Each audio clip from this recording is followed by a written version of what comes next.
आज कमोबेश जो बिहार की हालात है, ऐसा लग रहा है कि बिहार की जनता अनाथ महसूस कर रही है। जिस उम्मीद के साथ, जिस भरोसे के साथ सरकार को चुना, आज जो मुख्यमंत्री ये कॉलिशन अपनी कुर्सी की जद्दोजहद में आज जनता को भूल गई है। आज देखिए भ्रष्टाचार का ये आलम है कि ट्रांसफ़र पोस्टिंग इतना बड़ा व्यापार बन चुका है, बिना लेन देन की कोई ट्रांसफ़र पोस्टिंग होती नहीं, कोई जनता का शोषण होता है।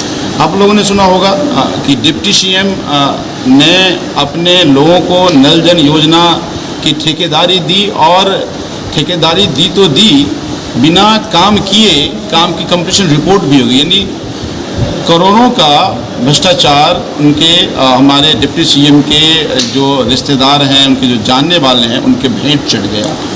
एक इंजीनियर अगर रंगे हाथ लाखों रुपए के साथ पकड़ा जाता है और ये कहता है कि अगर मैं मुंह खोल दूं तो सरकार सत्ते में आ जाएगी।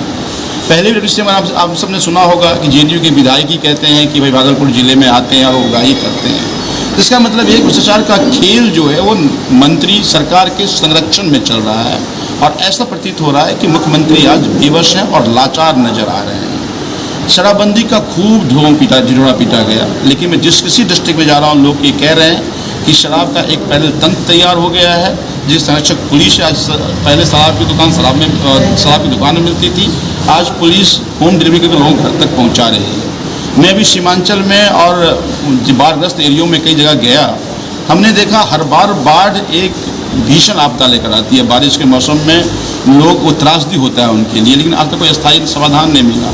उल्टा में देख रहे हैं कि बाढ़ का आपदा में अवसर है नेताओं के लिए, मंत्री के, अधिकारी के लिए।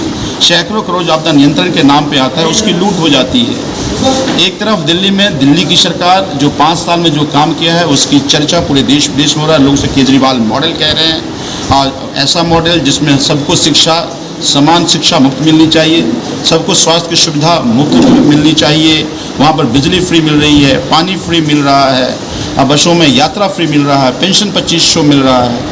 यानी एक तरफ दिल्ली की जनता ने जिस सरकार को वोट किया वो दिल्ली की जनता के लिए काम कर रही है, और यहाँ जो वोट किया वो जनता को लूटने का काम कर रही है। तो ऐसे में आम आदमी पार्टी के संगठन को विस्तार करके इस सरकार के नकारापन को एक्सपोज करना है। और लोग ये मान रहे हैं, चूँकि मैं दिल्ली में विधायक हूँ, लोग आते हैं हमारे पास बिहार के, कहते हैं कि जो फ़ायदा मुझे मिल रहा है हमारे लोगों को बिहार में मिलना चाहिए। कहते हैं कि आप जाइए वहाँ पर संगठन विस्तार कीजिए, चुनाव में हम सब लोग जाके कहेंगे आम आदमी पार्टी को वोट करो। इसका मतलब ये है कि आम आदमी पार्टी एक विकल्प के तौर पर जनता चाह रही है, और इसीलिए हम संगठन का विस्तार करके एक विकल्प के तौर पर आम आदमी पार्टी को पेश करेंगे। देखिए इसमें दोनों बातें हैं। मुझे लगता है कि जातीय जनगणना से अगर समाधान मिलता है तो होनी चाहिए, लेकिन मेरा दूसरा मानना है कोरोना के सेकेंड वेव में बिहार की स्वास्थ्य सुविधा चरमराई, थर्ड वेव आएगा ऐसा एक्सपर्ट कह रहे हैं, लेकिन चर्चा तो इस पर पुरजोर होनी चाहिए थी। विपक्ष को भी पूछना चाहिए था और हम सबको भी पूछना चाहिए कि थर्ड में ऐसी क्या तैयारी सरकार ने किया कि जो सेकेंड वेव में जो त्रासदी झेला वो बिहार थर्ड अगर वेव आता है तो त्रासदी ना झेले। अलग अलग राज्य दिल्ली सरकार ने बताया कि हमने क्या क्या तैयारी किया, क्या एक्सपर्ट कमेटी बनाई, कितने वेंटिलेटर बढ़ाए, कितने बेड बढ़ाए, लेकिन बिहार में तो मुख्यमंत्री ने स्वास्थ्य मंत्री को भी बताया कि हमारे कितने बेड बढ़ गए, कोई एक्सपर्ट कमेटी बनी है कि नहीं बनी है। लोग कह रहे हैं कि बच्चों पर ज़्यादा इम्पैक्ट होगा, बच्चों के लिए कोई व्यवस्था बनी कि नहीं बनी।